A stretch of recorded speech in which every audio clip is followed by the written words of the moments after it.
Welcome to the Diamond P Prospective Show. I'm your host, Diamond P. Today, I will be interviewing one of the most polarizing figures in law enforcement history. Known for stirring controversy, making bold decisions, and reshaping the narrative, my guest has left no mark unturned, and he is definitely hard to ignore. On March 14, 2023, he was sentenced to federal prison for civil rights violation. I want to welcome former Clayton County Sheriff, Mr. Victor Hill. How are you? I'm doing great. Thanks for having me, Donna. It's nice to be here. I'm glad you're here today. So, Victor, let's start off. Can you tell the people where you from? I'm originally from Charleston, South Carolina. Oh, okay. Born and raised. Born and raised. Mm-hmm. Okay. I came to Atlanta in 1990. 1990? Mm-hmm. Okay. Now, what made you want to get into law enforcement? Well, you know, there's two stories. I think every kid wants to be a cop at some point when they're little. I think that's normal, cop or fireman. Mm-hmm. But there was an incident that happened in my life that a lot of people don't know about. There was a childhood friend of mine that was murdered. And it wasn't just a murder. It was a very brutal murder. It was dismemberment. It was sexual assault. And that was probably when Victor Hill was born. You know, a lot of people refer to me as Batman. If you know the history of Batman, he was born out of watching his parents getting murdered. And that was probably my Batman moment, for lack of a better description. Mm-hmm. So when you first got into law enforcement, was it in North Carolina? It was actually in Charleston, South Carolina. Charleston, South Carolina. Right. Okay. So, you know, it was an interesting situation because I lived on James Island, South Carolina. Something like that was unheard of. And there was actually a homicide detective that lived on that island, and he was with the Charleston County Police Force, and he solved that murder. And ironically, he would become one of my teachers and mentors because, you know, most of my career was spent in homicide. That's what I really wanted to do. And I spent 10 years in the homicide division at Clayton County Police before I actually went on to become elected sheriff. But even more interesting, probably my biggest mentor was a man named Reuben Greenberg. And he was the first African-American chief of police at Charleston. Well, that's the first man I ever worked for. Okay.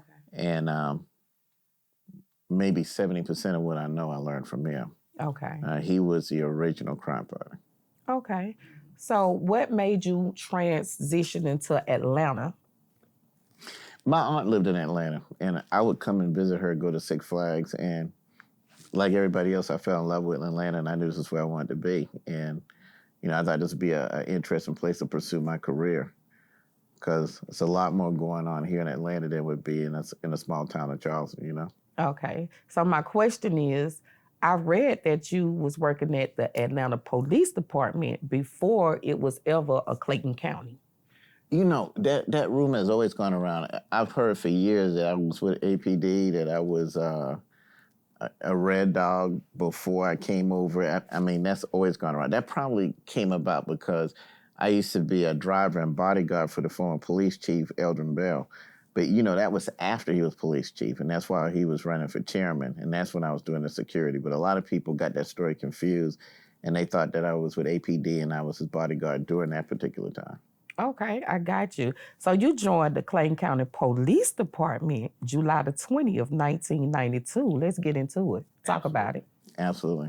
Well, you know, it was interesting. Clayton County was a very different place back then. The demographics was complete opposite the way it is now. It was a very, very bedroom community. It was a place everybody went to get away from it all. You know, actually, I put in an application at APD, but it was a waiting list. So I put in at Clayton County, and Clayton County hired me first. And I didn't even think I was going to stay there. When I first got to Clayton County, my patrol was actually on the south side of the county. Okay. Ironically, where I ended up ultimately living. There was a lot of farmland, stuff like that. So I was bored out of my mind. And I thought, you know, I'll just stay here a year or two, and then I'll go to APD where the action is at.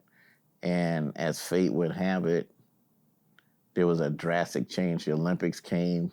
A lot of people from Atlanta moved to Clayton County. A huge demographic change. So Atlanta came to me. So there was no reason for me to go to Atlanta. Okay. Okay, I got you. So, can you tell us about, because I'm gonna go back and forth, Sure. but can you tell us about, I know that you're a martial arts specialist and you're also a sniper shooter as well. That's true. I started studying martial arts. I think I was about 14 when I first started studying martial arts. So that was a big help. And actually, I didn't become a sniper until after I was sheriff. You know, my leadership philosophy is you got to lead from the front. So I didn't want to command a SWAT team and didn't know exactly what they did. And believe it or not, when I took over the sheriff's office, the SWAT, a lot of SWAT teams out here, they're SWAT teams, but they can't actually do what the word says they can do. And ultimately, a SWAT team is supposed to be able to rescue snipers. You know, anybody can surround a house and shoot gas in it. So I wanted to make sure, you know, I did a lot of training with them, went to SWAT school, because I can't really command people what to do unless I know what they do. I do it myself. And that's actually how I became a sniper. But I wasn't, you know, my job was really to command the snipers, but I don't ask people to do something I can't do. Exactly. So I set the bar, you know, if I can shoot 98, 99%, then there's no excuse for nobody under me not to shoot that well. Okay, I got you. So, what year did you actually become the sheriff of Clayton County? That was 2005. Okay, Mm-hmm. 2005. Mm-hmm. Okay. So, with that being said, you're known for being, let me see, lack of better words, you got a lot of people that's intimidated by you. You had a lot of people that were scared to come through Clayton County. Why was that?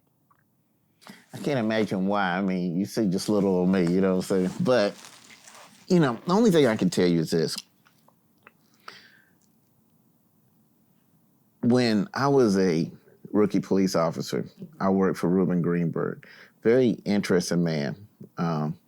He actually wrote a book, and even though that book is 30, 40 years old, it's still very relevant today. It's called Let's Take Back Our Streets. He was the first to teach me about leadership and crime fighting. And the one thing I learned from him is every county or city has to have something or someone that criminals fear, or it's chaos. So back in my hometown, he was the sheriff, right? Everybody was afraid. When he walked, the earth trembled. If he popped up on a crime scene, whoever the murderers were, you could tell they were getting scared. Because believe it or not, a lot of times on homicides, the murderer is standing right there in the crowd. And sometimes he would come just to let his presence be known, to know that he was looking into it. And you'd be surprised how many times people would just walk up to him and tell him what was going on.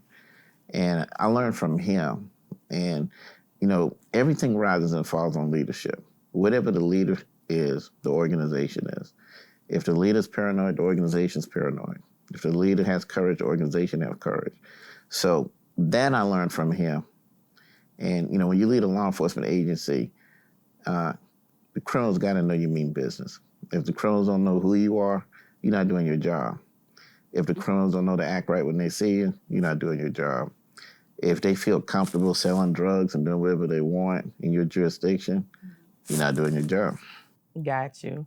So you have been elected like 4 times. Yes. But I read that you had this special speech that you would do every election. Let's talk about how that speech was that helped you with your winnings. Well, it wasn't every election, but it's when I first got elected. Again, Clayton County went through this demographic change. And you got to understand the leadership at that time was used to dealing with a totally different type of crime. They weren't used to dealing with urban crime. So now they're dealing with home invasion robberies and drive-by shootings and stuff like that. And they just wasn't used to it. They were used to a different type of crime and kind of caught them off guard. So it kind of put me in the mind. That was right around the time I was running for sheriff. We got these urban crimes. We got gangs, something Clayton County never experienced before. And basically, what I told the people when I would go and campaign is that, you know, if you look at the Old West and you look at what happened, a lot of settlers moved out there because they were looking for opportunities. Okay. But it also attracted outlaws because they saw opportunities as well. So when those settlers went to the polls and they voted for certain type of people. They voted for Bat Madison. They voted for Wild Bill Hitchcock. They voted, well, not Wyatt Earp. He actually didn't run for sheriff, but he was a deputy sheriff at one time because they knew they needed men strong enough to confront outlaws and run them out of town. Well, if you look at what happened in Clayton County right around that time, around 96, around that time, it was a place everyone was moving to for opportunities. But Clayton County attracted outlaws. So what I told the voters is that, we need to do the same thing that settlers did back in the Old West. We need to vote for somebody strong enough to confront the outlaws and run them out of town. And I said, respectfully, I submit I'm that man. And they voted for me ever since. And I kept my word. And you did. You really did. So once you got in office, I know that there was a lot of cleaning up you had to do within the jail system. Can you tell us about what is the Hilton? The Hilton, that nickname came from a person that was once in the Clayton County Jail. And he referred to it as a Hilton. And it just kind of stuck. And it just went from there. We ran the jail as a paramilitary boot camp jail. And it was probably one of the best things we could ever have done. It was the cleanest jail in Georgia. It was the most disciplined. A lot of our young men don't get the chance to go in the military, especially if they've already committed a crime at a particular age and they can't get in. I visited foreign countries and where everybody that graduates from high school has to do at least 2 years in the military. And you see a difference in the discipline in that country. You see a difference in the crime rate and everything like that. Well, by running a jail military style, a lot of things happened. It made it safer. But we had young men standing straight up, making up their beds. It was very amazing to see because I know one time I went down there, they were so on point. Even when how they were going to attention, I told them, I said, listen, the only difference between y'all and the U.S. military is a uniform. And I said, so what does that tell us? If you just change that uniform, you can do whatever you want to do. Let's change that uniform from a jail uniform to another type of uniform. But the other thing that I think was great about the jail at that point is that was the only jail that was free of drugs, free of cell phones, free of contraband. I actually had a man thank me for getting him off drugs. And I was like, what do you mean? And he said, that's the only jail I've ever been in where I couldn't get drugs. Mm-hmm. So you gotta understand, most jails, including the prison that I was locked up in, full of drugs, whatever you want, meth, heroin, cocaine. And that jail at that time, we had 0 drugs. Okay. So that actually caused people to get off drugs. It's very, very interesting, and that's another story for another time. But we had no drugs at the Clayton County Jail. And unfortunately, it's drug infested now. Exactly, since you've been gone. Mm-hmm. So is it true that you used to have the inmates when you come in to face the wall? Very true. With their hands behind their back? Very true. And why was that? Well, for safety, 2 things. Unlike the military, this was an actual jail. So in jail, one major problem we have is inmates masturbating in front of females, making cat calls, looking at females inappropriately. So everybody, when an officer was involved, especially a female officer or a female nurse or whatever, they go to attention and they face the wall.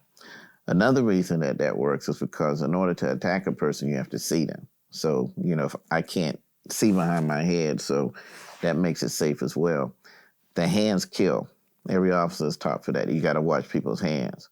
So if their hands are behind their back, you can see what's in their hands. So we didn't have all the shanking and stuff that you see now at the Clayton County Jail and that's common at other jails. All of that came to a stop just with that simple maneuver. Okay. Back in May of 2015, there was an incident that happened which a woman was accidentally shot. Mm-hmm. A lot of people were speculating that, this may have been your wife or, was other rumors. Do you care to elaborate on what happened? To be continued.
I actually do. The one thing about that incident, and I write about it in the book, is how it got merged into what we refer to as lawfare.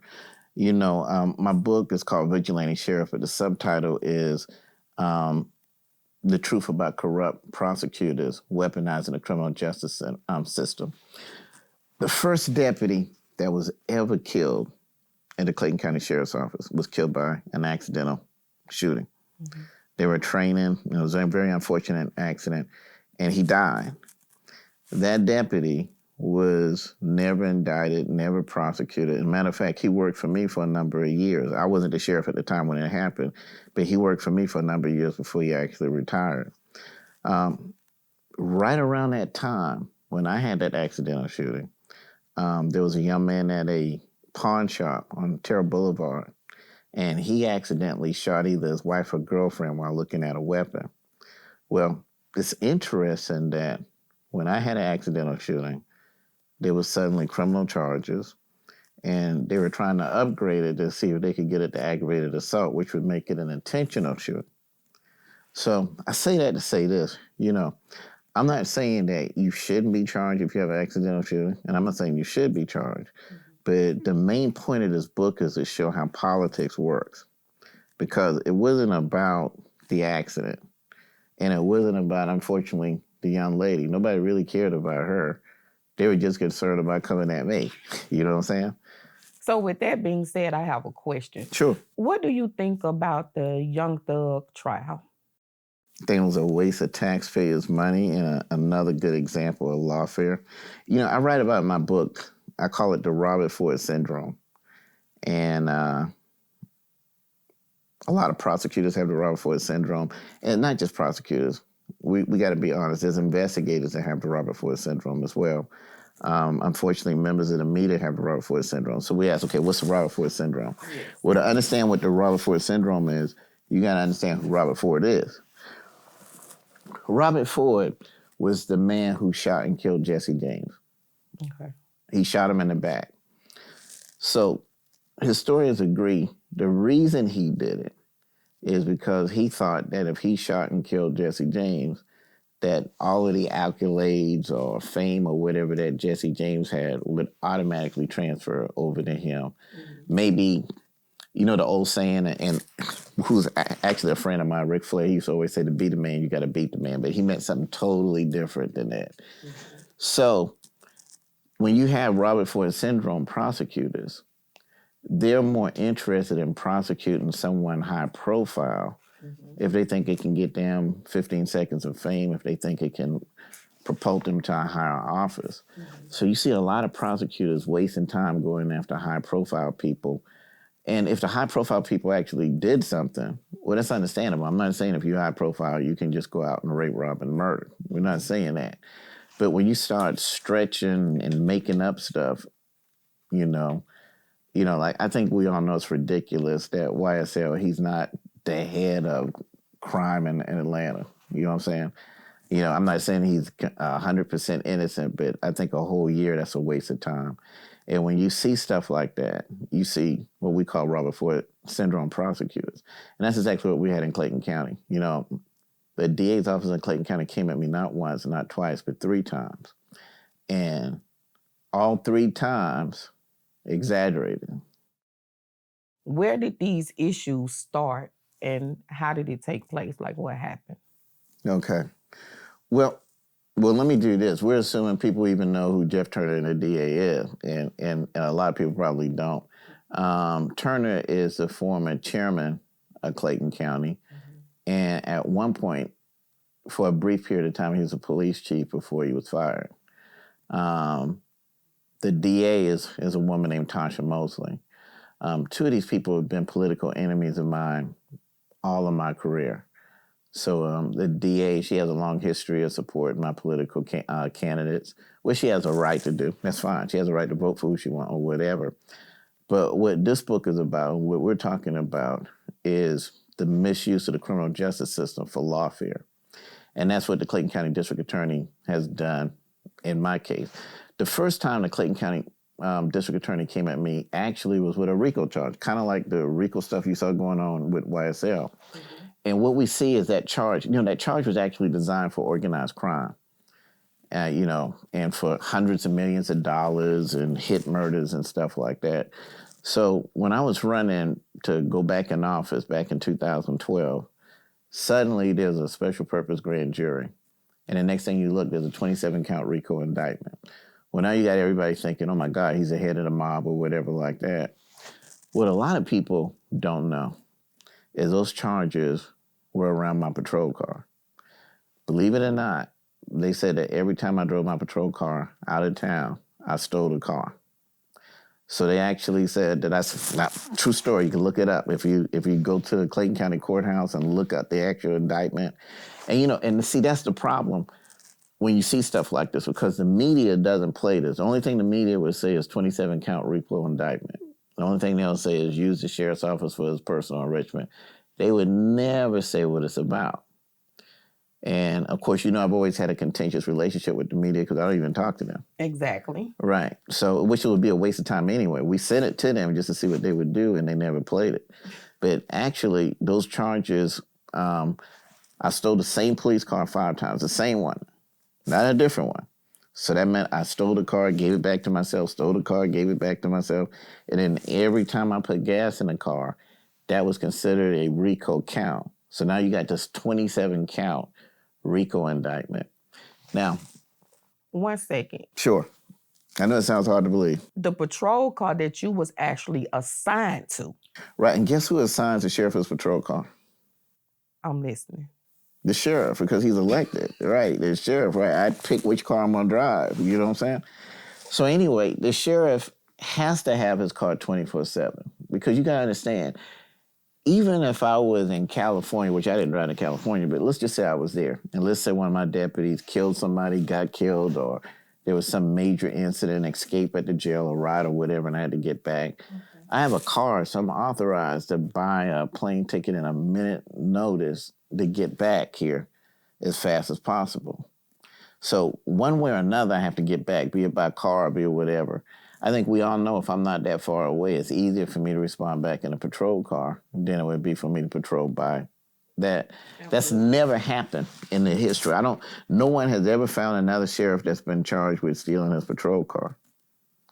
But that's what the 27 count indictment was about. So then when I go to trial and I get acquitted, everyone's shocked. They're like, oh, but they didn't hear what the jury heard. And the jury heard something that was completely ridiculous. Probably the funniest moment in that trial is when either on my way back or on my way going wherever I was going, it was an officer, and he pulled me over, but when he saw the lights, he just let me go. So they were trying to verify that I was out of town at the time that he pulled me over. And they said, okay, is this the car? And he said, yes, it's the car. Did you pull over the car? No, I saw the blue lights and I let him go. Well, my attorney got up and asked a question to cross-examine. He said, so when the car went by, did you run a tag? And he said, yes, I did. And he said, did the car come back stolen? And the whole courtroom bust out laughing. That's just how ridiculous it was. So when you get Robert Ford prosecutors like Tasha Mosley, they waste taxpayers' money on a bunch of malarkey. You got folks sitting up for a year with YSL, where you got all this rape and murdering going on in Fulton County. A lot of people sitting in the Fulton County jail that hasn't been indicted yet. And we know that trial on me, it was $400,000 alone that they spent just surveilling me. They were actually following me around, and we couldn't prove it until we did discovery.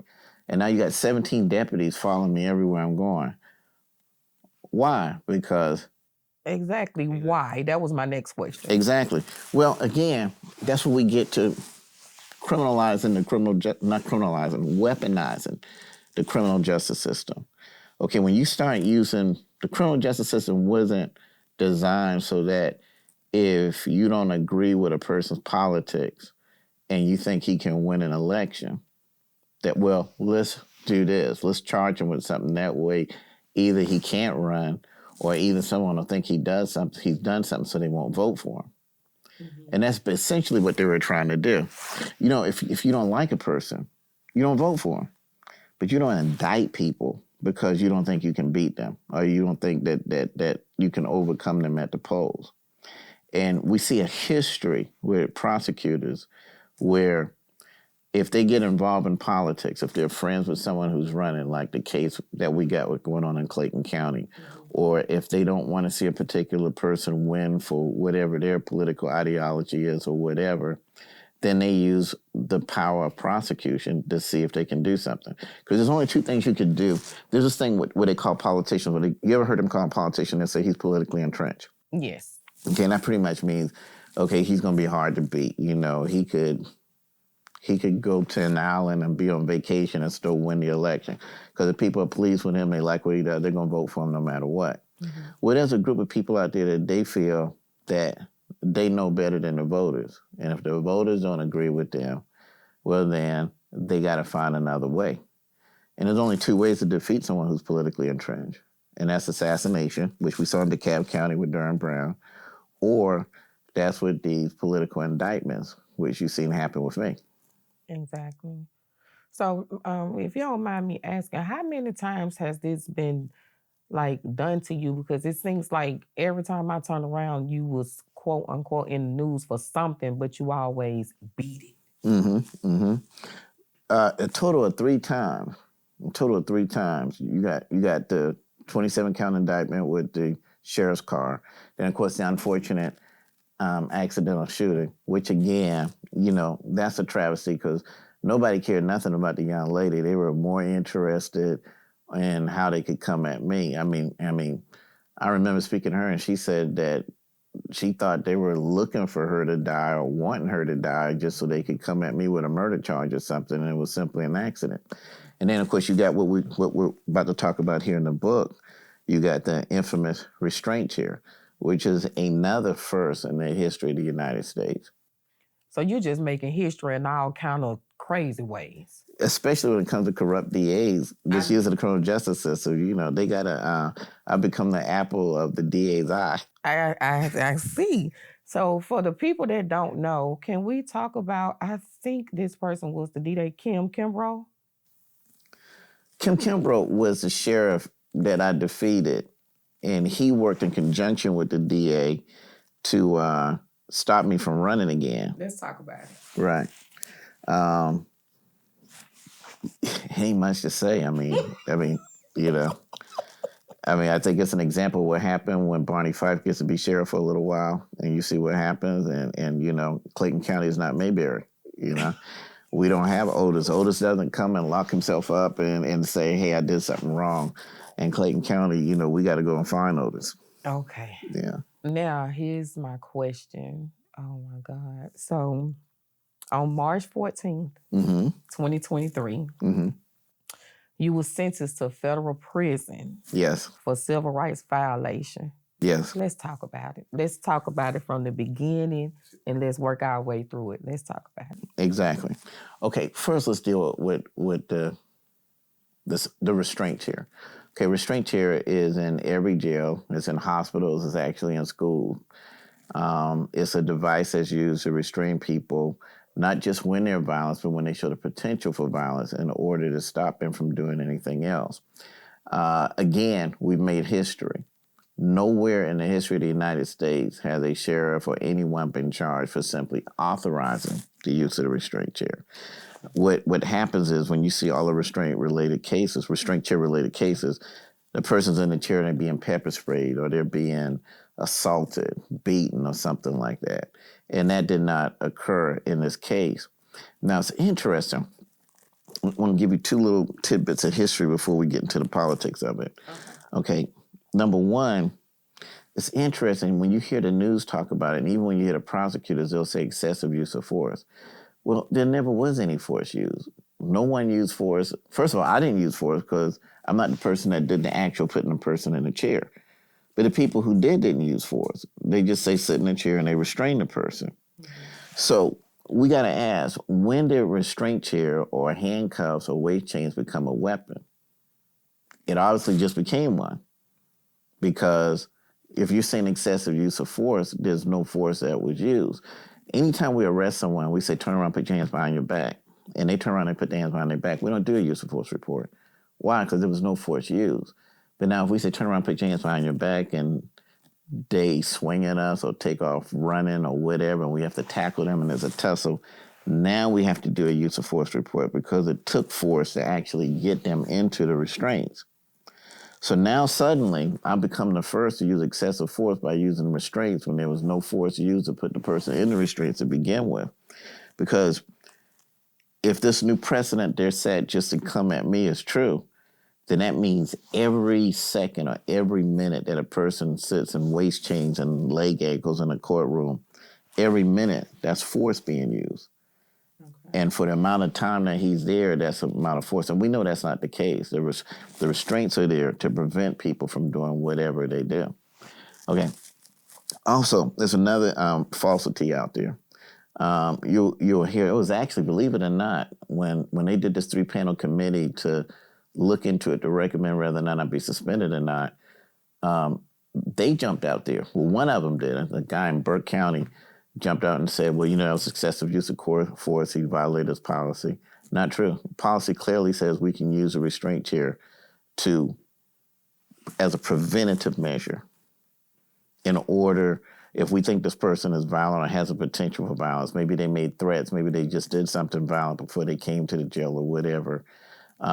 And that statement was made. But if you look at the policy clearly says in 2 different places, we can use it for preventative measures.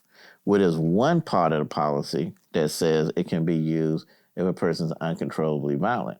It's just covering all the different times. Well, they tried to make it seem as if though the only time you can use it if the person's uncontrollably violent. To simplify it for everybody, so I don't get too technical, there's a Netflix series that's very famous. It's called The Blacklist. If you look at the first season and the first episode, the villain comes into the FBI headquarters and turns himself in. Totally cooperative. When they realize who he is, they realize how dangerous this guy is. And what's the first thing they do? Put him in a restraint. Put him in a restraint chair. Right.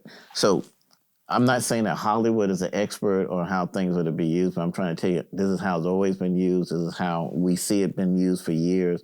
And then suddenly it became illegal. Well, what's the story behind it? The real story behind it is there was a deputy that I fired. I fired him for stealing guns, among other things. He and his wife was friends with the current DA. She's someone I also had to arrest because she got mad when he got fired and arrested and started sending her arrests and emails. And he decides to run for sheriff.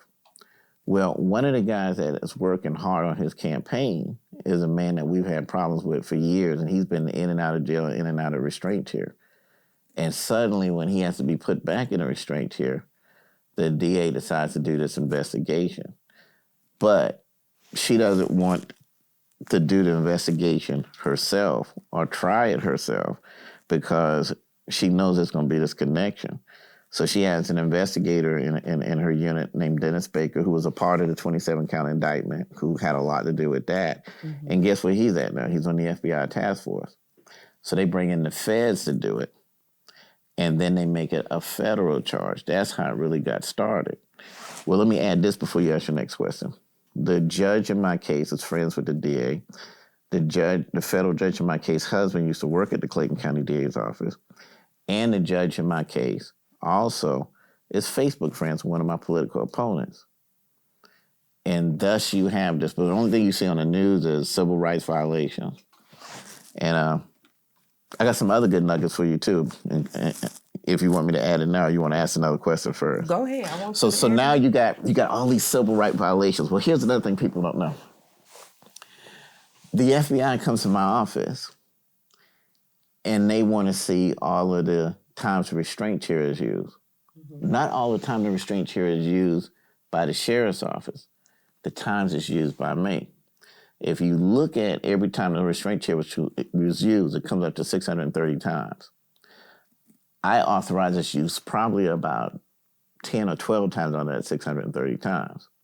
So they're not interested in any of those other times. They're only interested in times I use it. And then they contact these people. Before this investigation, there was never a complaint. There was never a lawsuit about the restraint chair. So the people who suddenly became victims didn't make a complaint, didn't make an outcry. That's what a lot of people don't understand. 7 people didn't go to the FBI and say, hey, please help us. The FBI went to them. Then miraculously, they're all injured and they all urinated on themselves. In my book, there's a section called Urination and Lies. You can clearly see videos of some of them. Their pants aren't wet. There's no urine dripping under it. But every one of them claimed that they were urinated after they were contacted by the FBI. So we got to ask ourselves this question. If that's true, they're checked on every 15 minutes by policy. Did they ask to use the restroom? Did someone tell them no? Well, who's that person? And why haven't they been charged? Number two, where's the decontamination reports? We can't just have a man urinate on himself and he keeps the same clothes, or we put somebody else in that same chair because the chairs are used frequently. So where's the decontamination report? They don't exist because it didn't happen. So they contact 7 people, and 7 people miraculously, all of them are injured and all of them urinated on themselves. But no report of an injury, no report of that prior to that. So now you get to see how, when you weaponize the criminal justice system, there's this thing out here, they say that the feds win 90% of their cases. Okay, that may be true, but it's not because of skill. You can win anything if you cheat.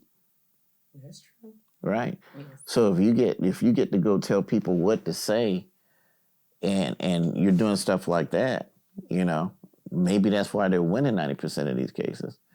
Remember, you can indict a ham sandwich. When people go before a grand jury, you're not there, your attorney's not there. So you march 7 people in there, and they all claim they were injured, and they all claim they urinated on themselves. And what do you think a grand jury is going to do? They're going to indict you and say, this is what you did. Absolutely. But the unfortunate part is that prosecutors are allowed to lie to grand juries with impunity. If you lie to a grand jury, I lied to a grand jury, we get charged with perjury. Yes. That needs to stop. There needs to be checks and balance with it, because if they're allowed to lie to grand juries just to get an indictment, they should be charged with perjury as well. So let's talk about the events leading up to once you got indicted and once you went to court and you were found guilty, which I honestly think you was not guilty. No, I'm not guilty. I can tell you that right now. Yes. Just because people find you guilty don't mean that you're guilty. Right. How did you feel about that? Well, again, to see the system used for political reasons, to know that, first of all, let's back up a second. It's a case that should have never went before a jury. My attorneys filed a motion to dismiss it. Let me tell you what that motion was based on. The Supreme Court has already ruled what I was charged with is color law violations, civil rights violations. And I think they call it the 242 Code, which was originally created for voter rights when people were violating people's right to vote. But of course, they expanded it. And then, excuse me, you see it used a lot in police brutality cases. So you got to understand, I was charged with the same thing that the officer, I think his name is Shaven, that put his neck on George Floyd's neck, was charged with. The exact same thing, but I didn't touch anyone. No one was injured. There was nothing like that, but charged with the same exact thing. Well, the Supreme Court has ruled in cases like that because that code is so broad, because it's so open, that if there isn't a precedent to show that what the person did is illegal, cases like that shouldn't even go before a jury.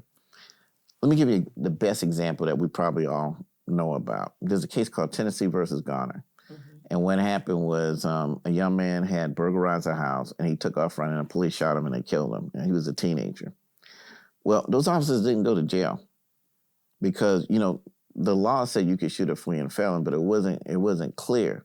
So the Supreme Court made it clear you can't shoot just any fleeing felon because they're running. Because if that's the case, you can shoot a guy for tax evasion if he starts running. Doesn't make sense. So they cleared it up. They said, listen, if he's a threat to other people's lives, and if he gets away, more people could get injured or killed, then and only then could you use force. So from that moment on, this case law that sets the precedent that this is what will be. So fast forward to Charleston, where I'm from, in a department I work for. There was a famous case there. Of course, I was in Atlanta, and this didn't happen not that long ago. But there's a famous case there where a man on a traffic stop ran from the officer, and he shot him as he was fleeing. No brainer. He's still in prison to this day. The man just had a child support warrant, so there was no reason to shoot him. You're either going to run after him or catch him another day. You see what I'm saying? Okay, I got So that gives you an example. Well, nowhere can anyone find a civil case or a criminal case where a sheriff or anyone has been charged for ordering a person in a restraint chair. Right. Gotcha. Well, we don't agree with the reasons you ordered him in a restraint chair. Well, the reasons are what we're trained for.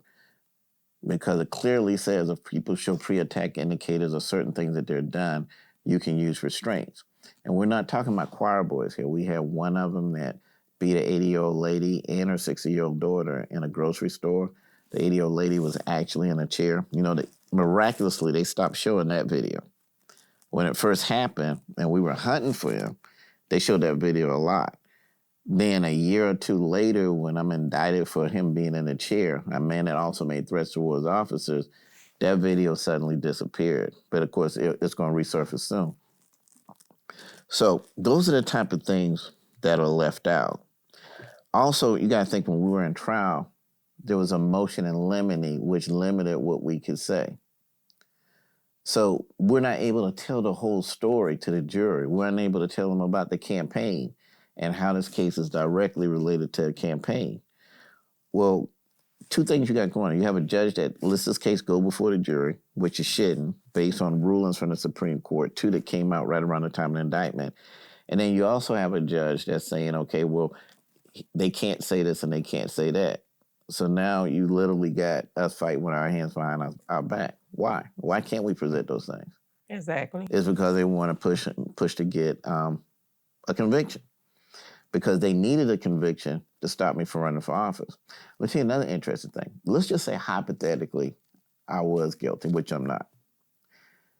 There's a misdemeanor clause and a felony clause that goes under this. The misdemeanor, the felony says that the person has to have injury. The misdemeanor, if there's no injury or nothing, it's a misdemeanor. Well, I got convicted on a felony even though these guys weren't injured. And guess what? For one word, they said, well, under the felony part, if the person feels pain. Literally, the U.S. Attorney's Office came to the Clayton County Jail and asked the man that beat up the 80-year-old woman, is this you? Yes. Were you in the chair? Yes. Did you feel pain? Yes. Yes. Hey, that's all we need. And they got up and left. One of my deputies was sitting right there. So then suddenly it goes from misdemeanor to felony. So, you know, there's a lot of cases out there that you see people in prison for, and you don't have the whole story. And you watch these prosecutors play games and manipulate, and they lie to grand juries, and they lie to juries. And if by chance the judge is involved and she's friends with people and she want to help out as well too, she can make it difficult for you to really present your case before the jury. And then you come up with a situation like this. That's crazy. Mm-hmm. So let's talk about once you found out that they said that you was guilty, which we know that you wasn't guilty. You was out eating brunch, I'm gonna say brunch, and the judge actually came up to you. What did she have to say? Because I'm confused as to why she would even come to you after she has already indicted you. I think everyone's confused. Well, it wasn't an indictment. That was sentencing day. So, you know, after I was found guilty by the jury, a sentencing date is set. So you go down to the federal courthouse, and then you get to hear your fate. Interestingly, she says on the record that this is a novel case. We've never seen this case before. She said, I can't even find a lawsuit about something like this up until after this happened, and then these individuals miraculously started suing. So we know there was never even a lawsuit about it. The lawsuits only started after this particular case. So we know when the U.S. attorney and them went to these guys and said, hey, you're a victim, no doubt they threw them a bone. You know you can sue and probably get some money too. No complaints, no lawsuits or whatever. Well, she says this on the record. She says this is a novel case. She says most cases like this involve tasing, beatings, false arrest. She said none of that has occurred here. So she admitted that. On the record, you can see it on the transcript. Well, if that's the case, you got to wonder what the Supreme Court said, that cases like this should not go before a jury. Why wasn't this case dismissed, and why did it even go to trial? Exactly. So anyway, at this point, I'm sentenced to 18 months in prison. She comes up with some reason saying I can't give you probation because the U.S. attorney might sue me if I do it because they sued somebody else. I'm not even sure what that's about. But again, you got to remember the incestuous relationship. She's friends with the DA. Her husband used to work at the DA's office, and she's friends with one of the political opponents. And she made a comment about who I was supporting to take my place, because I guess obviously it wasn't who she wanted to get the job since she was friends with my political opponent. So anyway, after that night, I meet a good friend of mine. His favorite restaurant is House Steakhouse, which is a good steak, by the way. And but the seafood is even better. So we're sitting there talking, and I see a silhouette come up, and I could tell it's a female. So of course I stand to greet whoever it is, because people come up to you and they just, hey, I just want to say hi, or I'm praying for you, or something like that. So I stand up, because anytime a lady comes to the table, that's what you're supposed to do. Chivalry is not dead. It's on life support, but it's not dead. So anyway, I stand up and I look, and to my surprise, it's a judge. It's Judge Ross. And it's weird, awkward. It's like, I just want to come and say hi. It had that little smug look, for lack of a better purpose. She just wanted to say hi. Listen, let me tell you something. I don't know of any judge that would think that's a good idea. I don't know why. I mean, suppose I was a thug that everybody think I am. You know what I'm saying? That could have turned out bad. Yeah, absolutely could have turned out bad. Exactly. Like, I'm still confused as to why she even came up. Yeah, I mean, I don't think it's anything that any judge would think would be wise. If I'd known she was in there, I wouldn't have said anything or went to her table. I would have just ate my food and moved on. And, I think judges realize if they just sentence somebody, especially if it's something unjust, that shouldn't have happened. And we didn't even go by the coercion of the juror. There was that case deliberated for 4 days, and there was a holdout juror. That was another issue that came up. Never in the history, we're making history again, has anyone seen a judge call the same holdout juror twice to figure out why he's not voting along with everybody else. So even with all they did, even went lying to the jury, keeping us from saying certain things, they still couldn't get a guilty verdict just like that. It was 4 days, and it really should have been a mistrial.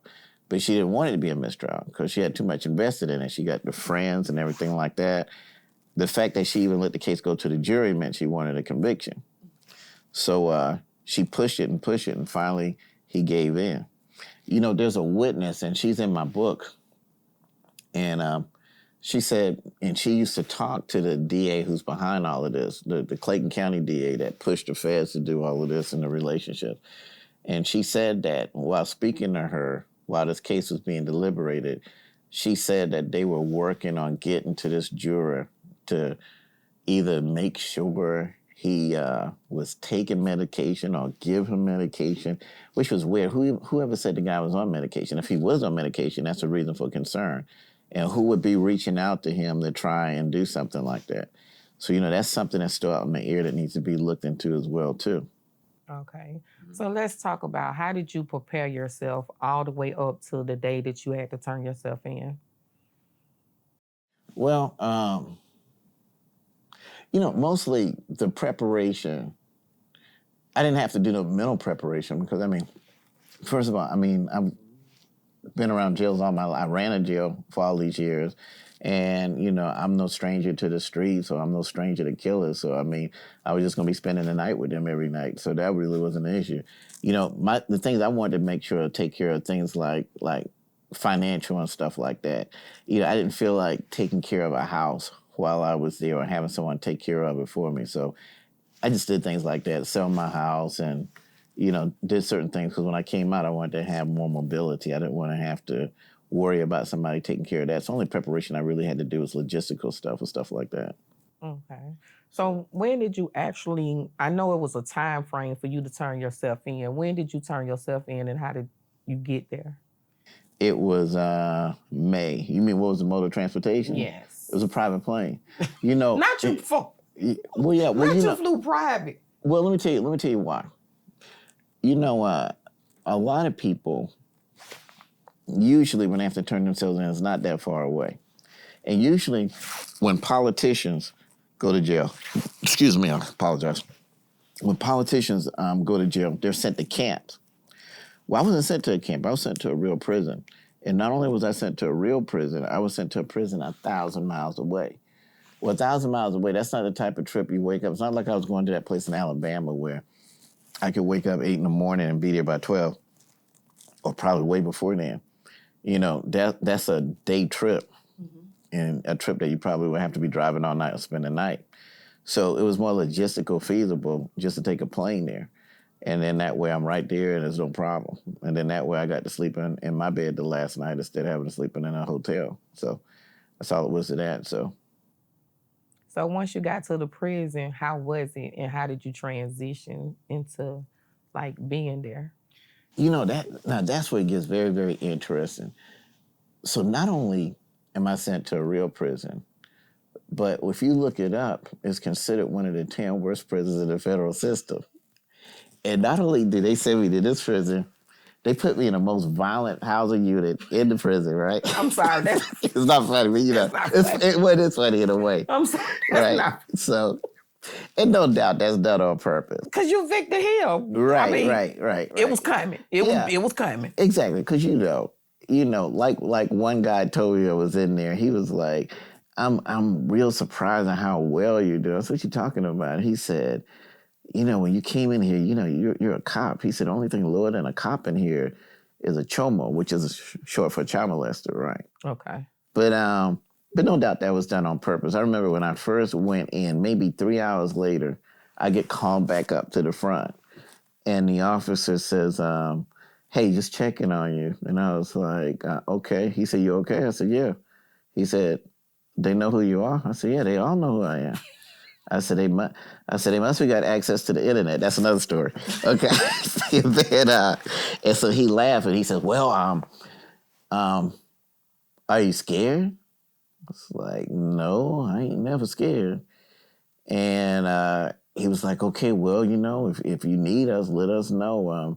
You can't stay up here with us, but let us know if there's a problem. I was like, okay, it was just a real weird conversation. What it was really about. In that unit, two things happen. I've seen people come there and say, check me in. They don't even want to be bothered when they see what's in there and what's going on, because there's a lot of thugs in there, a lot of real gangsters in there, right? And that's why it's called a lion's den. So that this guy, I remember one guy came in, he wouldn't even take off his uniform. He wouldn't take a shower. He wouldn't do anything. And eventually he just checked himself in. But now also, if they don't want you in there, they'll beat you. And then you go to the guards and say, hey, check me in. And then the guards will come through and they'll check everybody's knuckles, or they'll have everybody take off their shirt to see if they can see if there's a fight or something and see if they can figure out who did it. But if they can't, that's just it. So people either check themselves in isolation voluntarily, or they get beaten until they do so. So I'm sure that's the reason they put me there, because they either figured, A, I was going to tap out, or B, the inmates were going to cause me to tap out.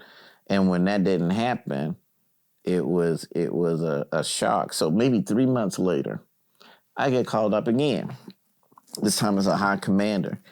And so, I forgot the rank. I don't know, lieutenant captain, something like that.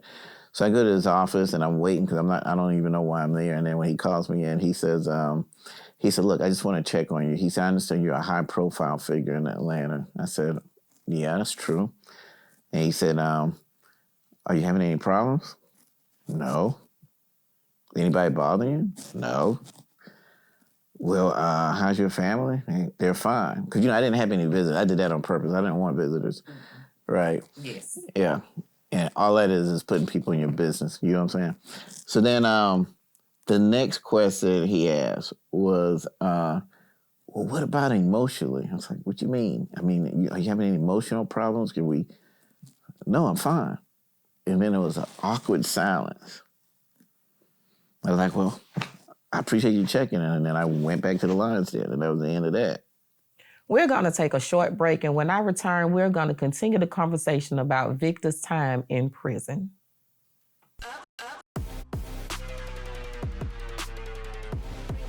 Now we're back. So Victor, let's rewind, because we had to take a little short break. How did the inmates receive you when you first got there? Tell us about that, because I know you got a lot to talk about with that. Oh, absolutely. Okay, now when I walked in, you probably could cut the air with ice. You know, I mean, you know what I mean. Mm-hmm. Yeah, exactly. With a knife. With a knife, right, exactly. And first I was given a bunk assignment with a guy who ironically looked exactly like Rick Ross. They could have been twins. There was a lot of lookalikes in prison. There was a guy there that looked like T.I., one that looked like Rick Ross, and then I was friends with a guy that when I first walked in the bathroom, you know, I was like, I don't remember Snoop Dogg getting arrested, and I looked. And I said, has anyone told you? He said, yeah, I know, I look like Snoop Dogg. But it's amazing the lookalikes that were in there. But getting back to the point, you could have cut the air with a knife when I first walked in.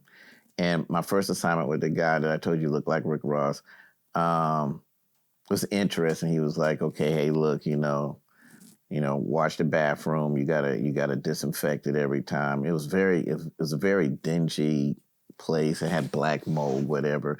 It's not what people think it is. A lot of stuff people describe about jails is very, very true. And you gotta understand that's kind of different for me because my jail looked like a hospital because we had to use Lysol every day there. Mm-hmm. But most prisons aren't ran like that.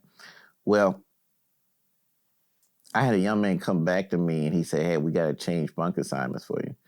He said, the guy, he don't want you with him because you're a cop and he really don't feel comfortable. So he said, hey, I need to talk to you a second. So I said, okay.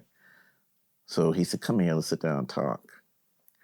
And he said, look, I know you are. My family's from Atlanta or whatever like that. He said, look, we got a lot going on in here.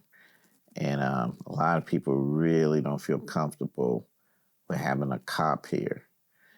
And, you know, I said, I really don't know what y'all expected because, I mean, do you really think if I was to snitch on y'all, the people who put me here is going to come and do some special favor to me? And he laughed because he knew it was true. Mm-hmm. And I say, man, I'm just here to finish this time. And I said, as long as nobody ain't screwing with me, I'm not screwing with nobody. So there you go. And he said, okay. So then they changed me to another unit with somebody else. Well, here's what gets real, real interesting.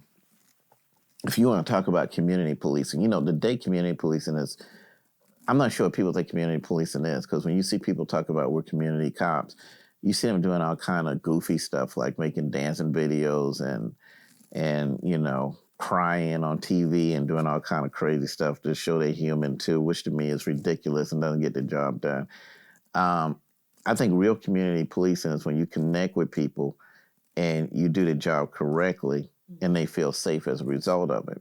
Well, my community policing actually helped me there. 2 hours later, a man comes downstairs, walks in a room, introduced himself, and he said, hey, I'm ATL. And he said, I'm from Atlanta. So I shake his hand. I said, hey, good to meet you. He said, I just came to see if it was really true you was here. I said, no, it's true. I'm here. Well, little did I know where that relationship would lead. He ran the upper dorm. In the dorm I was in, that was ran by Wild Wild, who was the head of the Vice Lords. And eventually, I would meet another drug dealer who was probably the biggest drug dealer in Atlanta since Big Meech. Well, I didn't know it at the time, but the two guys from Atlanta put the word out. And ATL was very clear. He said, look, my family lives in Clayton County. They feel safe because of this guy. He's like Robin Hood. If he was a bad cop, I would tell y'all. And the very people they thought was going to be against me was for me. Now, you got to think, these were drug lords. And we know I ran the drugs out of Clayton County. And did. And that's another story because they even agree with the way I did it. They just knew not to sell drugs in Clayton County. And we had a lot of discussions about that. And the guy that was the head of the Vice Lords was very clear. I mean, one day in front of me, he told one of the soldiers, he said, if anybody steps to him, it's to be handled. And we actually became, I mean, more than friends, they became my professors, and I write about that. You know, that book really wasn't written by me. It was written by them. It was their idea. I dedicated the book to them. A lot of interesting people I met there. 3 of them were authors. It was a guy who was an author. He was a bank robber, but he was also an author. He wrote some very good gangster books, by the way. lot of bank robberies. Exactly, yeah. And anytime he described his bank robberies, it was everybody listened. It was like E.F. Hutton was talking. Because, you know, they're the most daring criminals. So I think everybody was just intrigued about these guys that would rob banks. But it was their idea that I write that book. You know, I thought prison was going to be my monastery. I thought I was just going to spend a lot of time meditating. It actually became my university. And, you know, let's put it this way. You know, when you become a cop, you go to the police academy. Well, prison is a criminal academy. You can learn everything you want to learn there about the other side. And they would even tease me. They say, hey, when you go back and this is over with, you're going to be more of a hell of a cop than you were because we train you now. You know all of the tricks. Okay. So I see you became a great chess player too. You know, I was around great chess players and they improved my game. I can't say I'm a great chess player. Those guys were unbelievable. I was playing chess with one guy and his game was just so... And I asked, how'd you get to be this good? And I'll never forget his answer. He said, well, I've been here 19 years. I play every day. Whew, okay, 19 years. That's a long time. So, like I told you, I was at a real prison. I wasn't like most politicians. They get to go to camps with no, you know, fence and stuff like that. That's not what they did. No, that was done on purpose. But I'm glad they did it because I wouldn't have met these particular group of people. I really wouldn't get to really see what it was really like. And so that book is a huge dichotomy because it's not just about my story as a cop, what I did as a cop. Is also their story too, because there's a lot in there about what they said needs to be fixed with the criminal justice system. And they're right. There's a lot of stuff we can't argue with. There's some opinions I had about certain things that they actually changed. So what were some of the concerns that they addressed with you? Well, you know, most of the guys here aren't saying that they're innocent. They're not saying that at all. They're just complaining how they're treated, like the sentencing and how harsh it is. You know, I was there with guys serving time 30 years on some crimes. And one of them who became a good friend of mine, you know, at one point he became suicidal because he still had 20 years to go. And he had filed an appeal and it didn't go anywhere. And there was a great disparity in the sentencing. He was sentenced for receiving an inappropriate video, which he shouldn't have received. It was very inappropriate, and he admits to that. But yet, there were guys there that actually had physical contact and did things wrong sexually to minors. And they were serving 7 or 8 years. Wow. And he's serving 30 years. So even though what he did was wrong and he admitted to that, that person shouldn't have sent him that. He shouldn't have received it. He shouldn't have looked at it. It's interesting. He's serving 30 years, no criminal history prior to it. And then you got other people that have actually assaulted people and they were serving 7, 8, or 10 years. Another thing that they brought up that was very, very interesting to me was about firearms because, you know, convicted felons can't have a weapon. Well, of course, you know, I've never believed convicted felons should have a weapon. And, you know, one of the ways that I reduced murder was taking weapons from the hands of criminals. That's one of the main ways you reduce the murder rate. But, you know, they had an interesting argument I couldn't really argue against. They were like, okay, listen, if you robbed a bank, if you shot somebody, if you did whatever, of course you shouldn't have a gun. But if I'm here for tax evasion, if I'm here because stealing cars or whatever, why can't I go hunting? Or why can't I, you know, have something to protect my family? I really didn't have an argument for that. They agreed to, hey, look, if a person has violence with a weapon, he shouldn't have a weapon. He's out there shooting people or robbing people. We agree. But to just say anybody can no longer have a weapon to defend themselves and not hunt anymore, and yeah, I couldn't argue with that. That's not unreasonable. So most of these guys wasn't saying I'm innocent. They were just saying that the system mistreated them and was very disparate when it came to sentencing and very unfair and giving them certain opportunities when they got out. Okay. And they're correct about that. That's understandable. So let's move forward to the days leading to you getting ready to come home. Tell me about that. How was that? You know, it was that was a dichotomy too, because, of course, you're ready to come home. But now I got a group of people I bonded with. You know what I'm saying? And, and it was very interesting because, they were happy for me I was going home, but they were also, you know, like when I'm saying, hey, it's going to be kind of different with you gone because, developed some very interesting relationships there. I mean, they were editing and looking at the book every day. It was always great conversations, great debates, and stuff like that. And I learned a lot from a lot of people. I had a chess teacher. I had a martial art instructor. I had a dude I used to spar with, and we used to practice sneaking up on each other to test each other's situational awareness. Um, I got exposed to a lot of things. I got exposed to 4-person chess. I've never seen that before, where the board is big enough where 4 people are playing chess at the same time. So they became my professors in a lot of ways, and they were my professors on their side of things as well too, which I'm surprised they would be because they know what side of the law I'm on. But that's why they said, well, you'll be a hell of a cop when you get out if you go back and do that again. But, it was very interesting. And the fact that not only did they help with the book, but a lot of them were what we call jailhouse lawyers. They did a lot of research on my case, and they did a lot of stuff that they wanted to see in my appeal. The one that did the most research on my case, he had actually been in a restraint chair. Oh, okay. Right. And he found that highly unusual or crazy that would happen. And some of the times he'd been in a restraint chair, had been in the federal system, and he didn't see where it was no different. So think about this: very people who are incarcerated, some who have been in a restraint chair, they're not just helping with the book, but they're helping with the appeal as well. Okay. Okay. So leading to, let's say, your last 2 days, how did that go?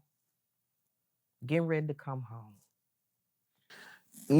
Like I said, it was very, very. It was just a lot of saying goodbye to a lot of people. I got some very special gifts. You know, I actually was given a necklace and it was carved like a lion, and it had Daniel on the back of it because that particular section was called a lion's den. The head of that unit, Wow, he actually wears a lion because it's a lion's den. You know what I'm saying? And so that was a signifier that I came in a lion's den and walked out undevoured. Oh, So that was pretty cool. And one of them actually made a Batman mask and gave it to me. He said, "Hey, just in case you need to put it on again." So that was interesting. You know what I'm saying? because we know you love Batman. Well, again, I do, You but do. but it has a lot to do with that story and how that all got started. Exactly. Right. You do. And I must say, the people of, I do want to tell you this because I told certain people that I will let you know this, but you do have a lot of people rooting for you, and you have a lot of people from Clayton County that really want to see you back. So it's certain people that knew that I was going to be having this interview with you, and they was like, "Can you tell Victor we miss him and we need him back?" So trust and believe, with all honesty, you have a lot of people that really want you back. I think Clayton County needs you back, and I don't know what you got, going forward, but they are looking for you to come back seriously. Well, I miss them too. And again, the case is up on appeal. It's been sent up to the Supreme Court, so we're looking forward to that. And again, I think, people. I tell people I really don't believe in not the community policing they do today. But I think that's community policing. When you take care of people, I think when the little old lady calls you and tell you there's a drug house across the street, and she can't sleep because they're shooting in the air or they're doing whatever, and you shut it down the same day so she can get sleep. Or if she says that her daughter's boyfriend is beating on her, and you send 2 guys to take care of it. That's how I develop community relationship, by doing the job. You would never see me dancing in a video.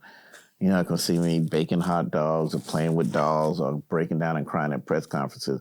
But I could believe in connecting with the people and doing the actual job that they put me there to be. And just by doing that alone, it set it up where I was able to meet 2 very interesting people where we came from 2 different walks of life. One is the drug lord in Atlanta, and then here I am over the police. And that made for a lot of interesting conversation, but for a lot of mutual respect, because he knew that even though I was tough on crime, I wasn't mistreating anybody. You know, they could, contrary to popular belief, they could say whatever they want. No one was mistreated. Anyone I fired should have been fired, and anyone that sat in that chair should have been in that chair. You just like structure, but it's just like with kids, when they get mad at their parents for structure and, they try to make it seem like, the parents are the worst parents ever. But it's like, no, we're not the worst parents. We just have structure. Exactly. We got rules and you just don't want to abide by the rules. Exactly. And most people respect that. I think that's what surprised everybody at the federal prison. I think they thought that I had some contentious relationship with the criminal element, but that was never true. There's a lot of people that thanked me for the way I ran the jail. They said it changed their lives. And there are a lot of people in the Clayton County Jail now that unfortunately are being stabbed, extorted. Their family have to cash out money. 5 men have been killed in the Clayton County Jail since I've left. And when the jail was ran the way it was ran, when the restraint chair was being used for violent people, we never had a murder in the jail. So people actually felt safer with their family members being in my jail when I was sheriff, because they knew that they weren't going to get stabbed or murdered or extorted or whatever like that. So there was more appreciation for how the jail was ran than not. There's always going to be somebody, hey, we couldn't look at him, and that's not what it was. It was about the safety for the female. There's always going to be someone, we couldn't do this, we couldn't do that, or whatever. There's always going to be that. But the majority of the people, they appreciated it. And more people walked up and thanked me for the way the jail was ran than not. And more people benefited for it not. And even the ones that didn't benefit, at least they know they weren't getting stabbed and they weren't getting extorted. They felt safe there, and their family members felt safe with them as there too.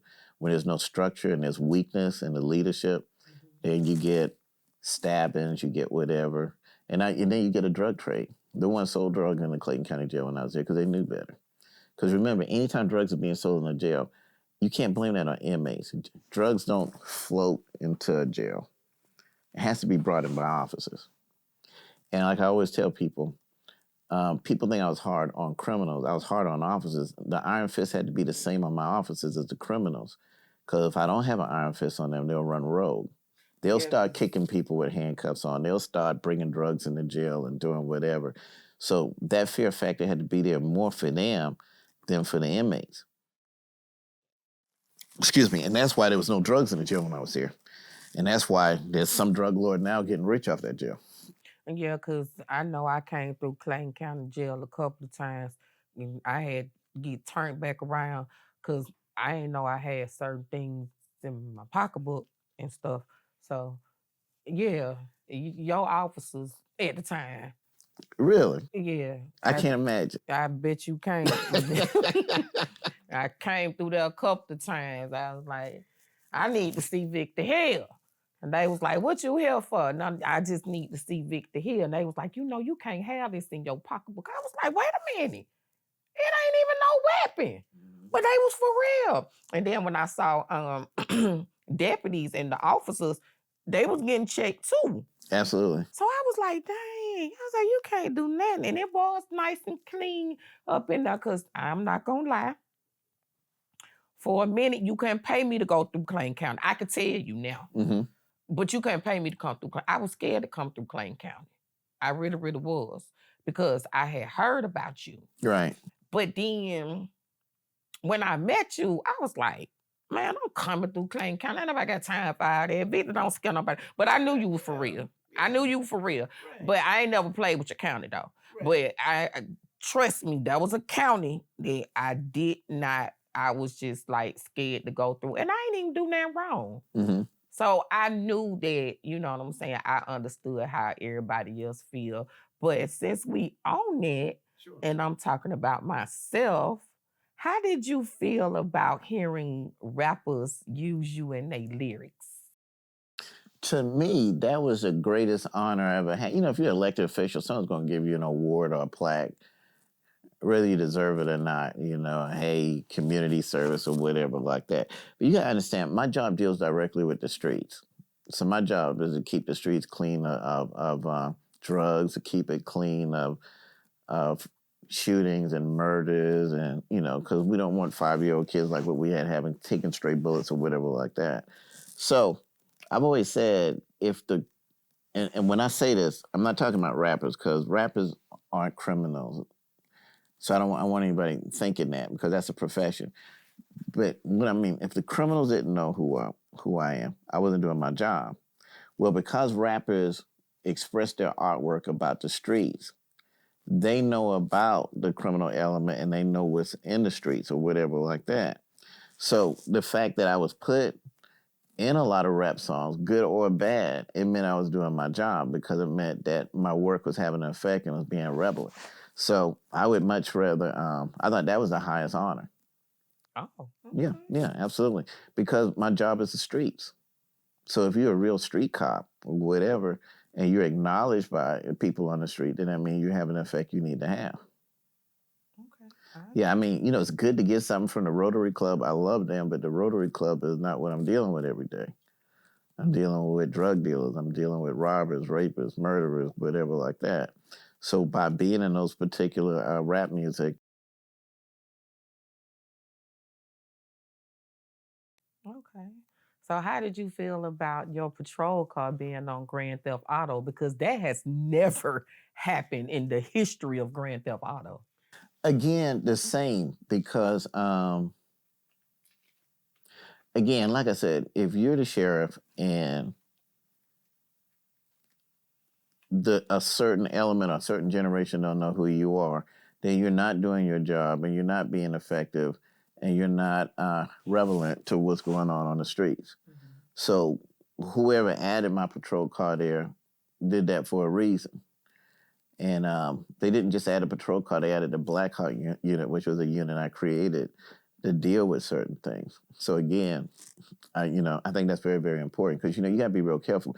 You get in office and you can find yourself disconnected either from the streets or either disconnected from the new generation, which is not a good thing, especially in my line of business because there are ones that are a lot and doing a lot and not necessarily bad, some good, but if you're not connected to that, then that means that you're disconnected. And you can't really work the streets and be disconnected. You gotta be able to blend in and be a part of it, especially if you're doing what I was doing, and that's trying to find people that are hard to find or whatever like that. You don't get that from not being connected. Got you. Okay. So I want to talk about this too, because I think some people don't know that there have been other law enforcement agencies in different cities and different countries that has requested your presence to help them kind of get their jail or prison back together. What do you have to say about that? Can you elaborate a little more on that? Well, again, I tried to help whenever I could. A lot of my work was done at a jail in Africa. Okay. And that was in Equatorial Guinea.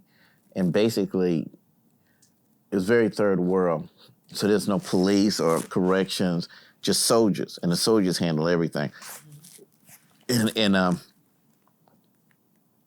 the prime minister wanted to come up to date, and he wanted not just a jail, but actual correction officers and with professionalism to act just like the system we have here. So the people who were in charge of that were actually people I trained with over in Israel. And they knew about the jail because they had came and toured the jail. So they asked me to come over and help with that. So actually, in that particular country, there's a Scorpion unit. And Scorpion was a unit that I created to take care of the Clayton County Jail.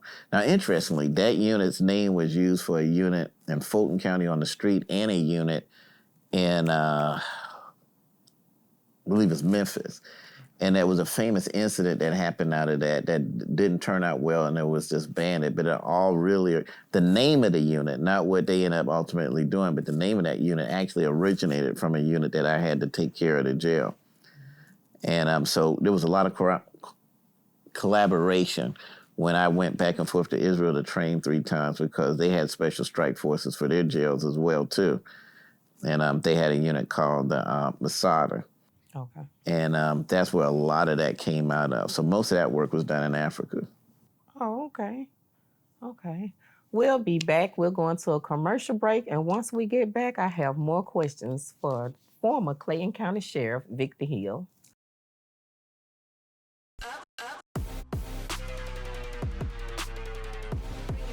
And we're back with the former Clayton County Sheriff, Mr. Victor Hill. So, Victor, let me just what's your beef with me? Like you want me to, you got on me about not having a song about you. We beefing? I didn't know we were beefing. No, this is what I'm trying to figure out now. Slim Duncan, Lotto, Walker. Rest in peace, Slim Duncan. Absolutely. Rest in peace, Slim Duncan. And I've known you for years. And they were kind enough to give me a shout out. And I haven't heard my name in not one rap song of yours. Why is that? Um, see, I'm from West Side, Bankhead, to be exact, Zone 1. And you Clayton County, you Clayco.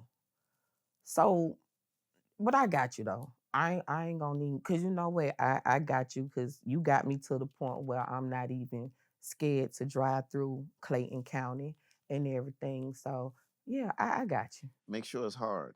I Okay, you so gangster. I thought you were no gangster.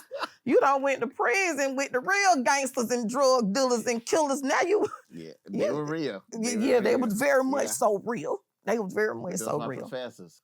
Yeah, they was. My But professors. but on a serious note though, I know I never really told you this, but I really want to take this time seriously.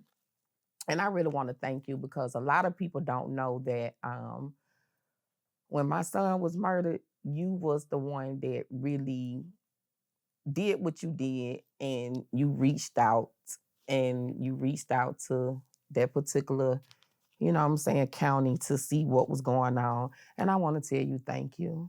I want to tell you thank you. I want to tell you I appreciate you for showing up. I appreciate you for coming out to the grave site, making sure that my son's grave was very much taken care of, because during that time it was a lot going on. And you and your officers at the time, I really do appreciate you all. No, my pleasure.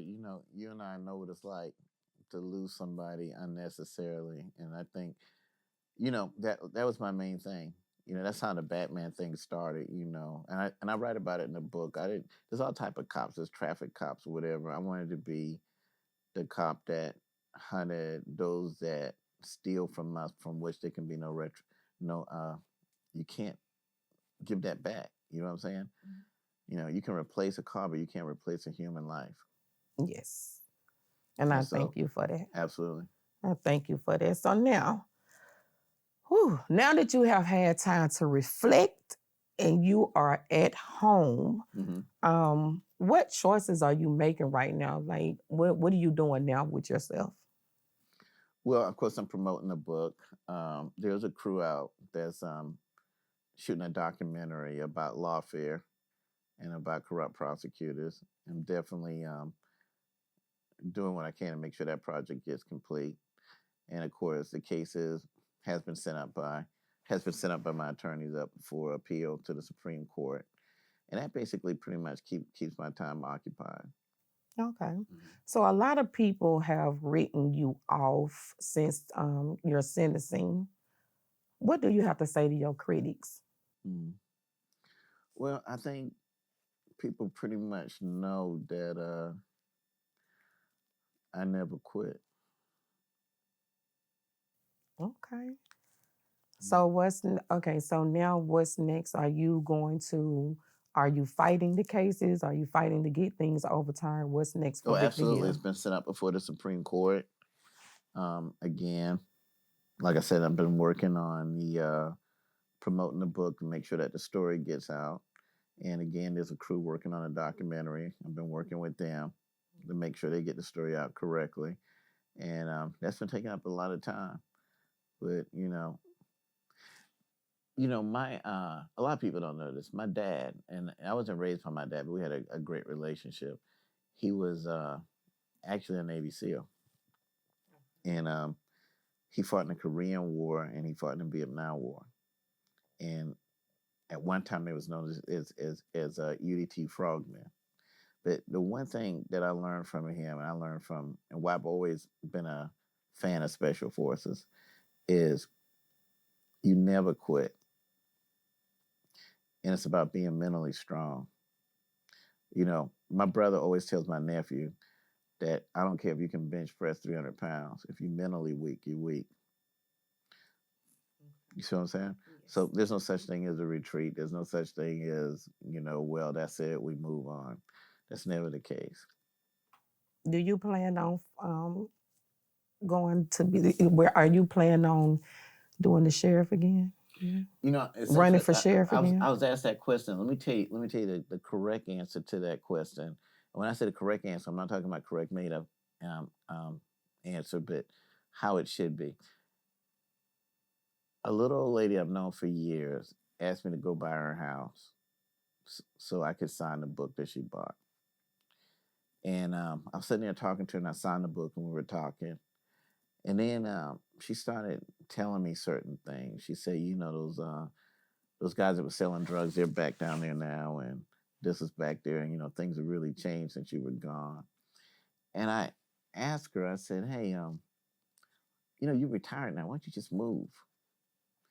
And she told me she can't move. She said, I really can't afford to move. And that struck me. So that decision has to be made by her and her friends. When this is overturned, if they need me back, I answer to them. I'll come back. If by then there's somebody strong enough to handle it and move the criminals out of town, they won't need me. And I can go and have fun in Costa Rica or whatever. So I have a question that the people want me to ask you. The young man that is now the sheriff of Clayton County, is that your nephew? No relation. How did he get in office? Well, let me say this. I write about that in the book. This whole thing was a plot to get me out of office. And it was to get me out of office to get Turner in office. So before I left, the election was going on. So I wanted to throw a monkey wrench in their game. I wanted them to have, I think they call it a Pyrrhic victory. I think that's how it's pronounced, where you win, but what did you win? You know what I'm saying? So I wanted to make sure they didn't get to office anyway. So I did help that particular individual get there to make sure they didn't get it. And that's pretty much where that story stops. And you did. Mm-hmm. So if there's one lesson that you can share with someone who wants to get in law enforcement, what would it be? I think the main thing is that is a job that's not just a job. You got to understand, when you put that uniform and badge on, you're basically telling the world that you're willing to take a life or have your life taken in order to save somebody else's life. And if that's not the mentality you have, that's something you really shouldn't be doing. It's not a job because how you look in a uniform. It's not a job for, hey, I just need some good benefits and a pension. You're literally out there to protect other people's lives. And that's a very, very serious thing, and a lot of people don't think about it. We see what happened in the school where you got the officers, there's a man in there with a gun, and you see this hesitation about going in. And that can't be. You're there. You took that job because you're saying, I'm the person that's going to go in and face those bullets and face whatever I have to in order to save somebody else's life. You're risking your life to save other people's lives. A lot of people don't take that serious. They're like, okay, well, nothing will probably happen or whatever. But at the end of the day, that's what that job is about. And if you're not willing to risk your life for a stranger and put yourself at risk so people can have peace, you really shouldn't be out there. I agree. For the ones that don't know, can you help clarify what's the difference between the sheriff, the police, and the marshals? Absolutely. The sheriff is the most ancient law enforcement known to man. So ancient that if you look in the King James Version of the Bible in the 3rd chapter and the 3rd verse, seated in the presence of Nebuchadnezzar as the sheriff. Um, the Before there was a police, before there was a marshal, there was a sheriff. They were actually created just really as to have another organization to do what the sheriff was already intended to do. When people came over here and they settled, the settlers came here and they created this country. They brought a lot of common law with them. And of course, over where they came from, there was a sheriff. You hear about it, not just in the Bible, the sheriff of Nottingham or whatever. There were sheriffs actually that go back in England far. I actually had to take a trip out there about that, where we met with sheriffs that are still over there, but it's very different now. They don't do law enforcement. But it was very, very interesting because what makes a sheriff unique in this country is he's elected. One of the founding fathers said that the sheriff needs to be elected to keep him from the molestations of other politicians. So it was very wise because, see, because the sheriff is elected, my boss is not a mayor. My boss is the people. So that means when that little old lady calls and says, hey, there's a drug house down the street or across the street, that's my boss calling. And I need to answer to her because she's the one that hired me. She's the one that actually voted for me to be in that particular position.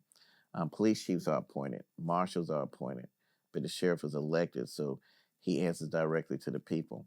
Also, the sheriff, ironically, has a trinity of duties. He's three things. He's a chief law enforcer, he's a chief officer of the court, and he's a chief jailer. So police chiefs are just responsible for law enforcement. The sheriff has to do all three. Okay. Well, Mr. Hill, it is a pleasure to have had you here. Thank you. And why did you choose me to do this interview? Because you don't do interviews and you don't talk to the media. I don't consider you the media. I consider you a good person that's just trying to get points out to the public and expression. That's a difference, you know? Right. I respect that. Absolutely. Okay. You've shown a side of yourself and you've said some things that the people don't know. We was able to talk about a lot of things that the people didn't know about you. So I really appreciate you for giving me the opportunity to be able to share the real Victor Hill with the people who only just think of Victor Hill of the former Clayton County Sheriff. My pleasure. Thank you. Absolutely. Thanks for having me. You are so welcome. And with that being said, I want you to tell the people about your book and where they can find the book. Oh, absolutely. Vigilante Sheriff was on Amazon in 3 different forms. You can get the paperback, you can get the audiobook or ebook. And it's also on Barnes & Noble, Walmart,